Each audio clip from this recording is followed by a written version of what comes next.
SLBC ప్రమాదంలో చిక్కుకున్న కార్మికుల ఆచూకీ తెలియలేదు. 15 రోజులైనా టన్నెల్లోని చిక్కుకున్న 8 మంది చాడ అంతు చిక్కలేదు. కార్మికుల కోసం టన్నెల్లో అంతు చిక్కని అన్వేషణ కొనసాగుతూనే ఉంది. మద్రాస్ ఐఐటి టీంతో రెస్క్యూ ఆపరేషన్ జరుగుతుంది. కేరళ నుంచి క్యాడబర్ డాగ్స్ తెప్పించిన బురద ఉండడంతో ఆచూకీ పసిగట్టలేకపోయాయి. కన్వేర్ బెల్ట్ ఇంకా వినియోగంలోకి రాలేదు.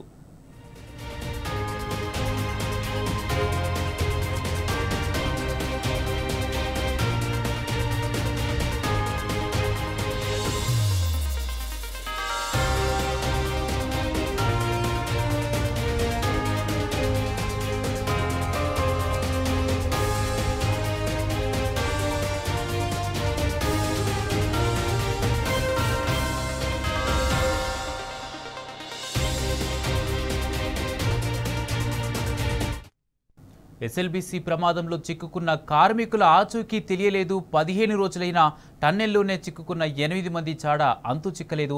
ఇదే అంశానికి సంబంధించి పూర్తి అప్డేట్స్ మా ప్రతినిధి శేఖరాచారి అందిస్తారు. శేఖరాచారి, మద్రాస్ ఐఐటి టీంతో రెస్క్యూ ఆపరేషన్ జరుగుతున్నట్టుగా తెలుస్తుంది. ఇప్పటి వరకు కూడా ఇంకా కన్వేయర్ బెల్ట్ కూడా వినియోగంలోకి రానట్టుగా తెలుస్తుంది. దీనికి సంబంధించి తాజా అప్డేట్స్ ఏంటి? కుమార్, ఎస్ఎల్బీసీ టన్నెల్లో ప్రమాదం జరిగి నేటికి 15 రోజులైనప్పటికీ అందులో చిక్కుకున్న 8 మంది ఆచూకీ మాత్రం ఏ ఒక్కరిది కూడా ఇప్పటివరకు లభించలేదు. అయితే టన్నెల్లో రిస్క్ కొనసాగుతుందని చెప్పి చెప్తున్నప్పటికీ కూడా ఇప్పటి వరకు అయితే ఫలితం శూన్యమని చెప్పొచ్చు.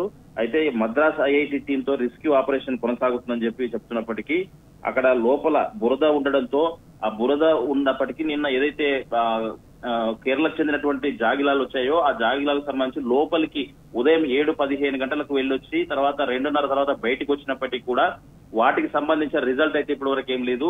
అయితే మనకు అనధికారికంగా చెప్తున్నది ఏంటంటే లోపల బురద ఉండడం వల్ల అవి పసిగట్టలేకపోతున్నాయని చెప్పేసి అనధికారికంగా చెప్తున్నటువంటి పరిస్థితి కనిపిస్తా ఉంది. మద్రాస్ ఐఐటి టీంతో రెస్క్యూ ఆపరేషన్ అయితే కొనసాగుతుంది. అయితే ఈ కన్వేర్ బెల్ట్ ఏదైతే ఉందో మనం దేవన్ నుంచి కూడా కన్వేర్ బెల్ట్ గురించి చెప్తా ఉన్నాం.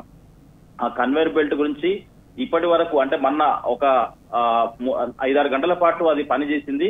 అంటే గంటకు 8 టన్నులు బయటికి శిథిలాలు వస్తా ఉన్నాయని చెప్పారు. కానీ మరి అది ఏం జరిగిందనేది తెలియదు. మొత్తానికైతే పూర్తి స్థాయిలో కన్వేర్ బెల్ట్ అయితే వినియోగంలోకి లేదు. దీనివల్ల లోపల శిథిలాలు పేరుకపోయినటువంటి పరిస్థితి కనిపిస్తా ఉంది. బురద, నీరు అదంతా కూడా పేరుకపోవడం ఎక్కువ కాకుండా లోపల టన్నెల్ బోర్ సంబంధించినటువంటి శిథిలాలు ప్లాస్మా కటింగ్ చేస్తున్నప్పటికీ ఆ శిథిలాలు తొలగించాలి. తర్వాత ఆ బురదతో కూడినటువంటి వ్యర్థాలన్నీ కూడా లోపల పేరుకుపోయి ఉన్నాయి. అవన్నీ బయటికి తీసుకొస్తే లోపల పనిచేయడానికి కొంత వెసులుబాటు ఉంటుంది. ఆ వెసులుబాటు కలగాలంటే ఖచ్చితంగా కన్వేర్ బెల్ట్ పనిచేయాలి.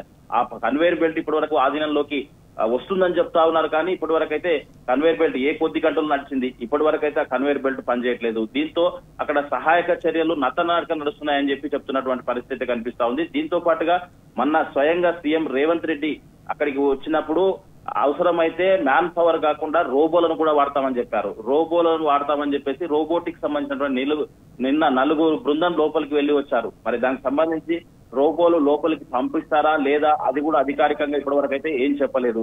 దానికి సంబంధించి అదొకటే కాకుండా ఈ రోజు మంత్రి అంటే సీఎం రేవంత్ రెడ్డి వచ్చినప్పటి నుంచి ఏ మంత్రి కూడా అటువైపు రాలేదు. ఈ రోజు ఉత్తమ్ కుమార్ రెడ్డి మరి 9:45 గంటలకు అక్కడికి చేరుకుంటారని చెప్పి అధికారికంగా షెడ్యూల్ పెట్టారు.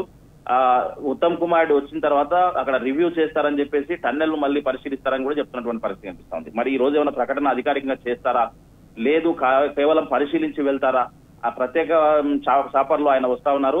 మరి ఈ రోజు ఏమైనా దాని గురించి అధికారికంగా చెప్పే అవకాశం ఉంటుందా అని చెప్పేసి చాలా మంది కూడా అక్కడ వెయిట్ చేస్తున్నటువంటి పరిస్థితి కనిపిస్తా ఉంది. ఏదేమైనప్పటికీ టన్నెల్లో జరిగినటువంటి ప్రమాదం 15 రోజులైనప్పటికీ దాని పూర్తి స్థాయిలో వాళ్ళ కుటుంబాలు కావచ్చు, తర్వాత వాళ్ళ రాష్ట్రాలకు సంబంధించినటువంటి పలు అక్కడ వచ్చిన వాళ్ళంతా కూడా చాలా దయనీయమైనటువంటి పరిస్థితి. ఇన్ని రోజులైంది మా వాళ్ళ ఆచూకీ జాడ ఎక్కడ, ఇంతకు బ్రతికున్నారా లేదా, ఉంటే లేకపోతే ఏంటి పరిస్థితి అని కూడా చెప్పకుండా ప్రభుత్వం ఇంత నిర్లక్ష్యంగా వ్యవహరిస్తుంది అని చెప్పేసి కూడా వాళ్ళు మండిపడుతున్నటువంటి పరిస్థితి కనిపిస్తా ఉంది.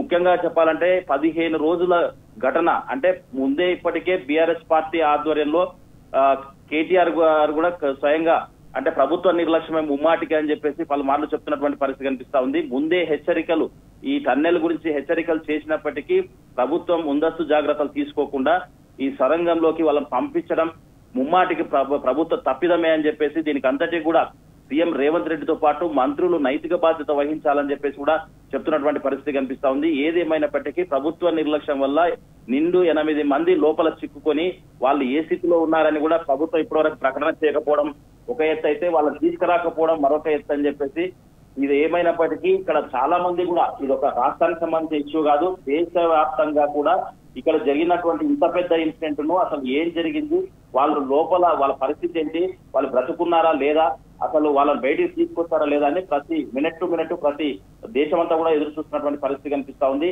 లేటెస్ట్ టెక్నాలజీ వాడుతున్నామని చెప్తా ఉన్నారు, లేటెస్ట్ ఆధునికంగా దాని లోపల దాన్ని రెస్క్యూ చేస్తున్నామని చెప్తున్నప్పటికీ కూడా ఫలితం మాత్రం అయితే శూన్యం అని చెప్పవచ్చు. ఫలితం శూన్యంగా కనిపిస్తా ఉంది. అయితే అక్కడ పూర్తి స్థాయిలో చాలా మంది కూడా వేల మంది కూడా వెయిట్ చేస్తున్నటువంటి పరిస్థితి కనిపిస్తా ఉంది. రెస్క్యూలో చాలా మంది కూడా పాల్గొంటున్నప్పటికీ కూడా ఎలాంటి లోపల అయితే నీటి జాలు వాడుతున్నటువంటి నీరు వస్తా ఉంది. ఆ జలపాతం ఎక్కడి నుంచి లోపలికి వస్తుంది అనేది దానిపైన అన్వేషణ జరుపుతున్నట్టుగా చెప్తున్నటువంటి పరిస్థితి కనిపిస్తా ఉంది. Kumar, right, thank you Shekharachari.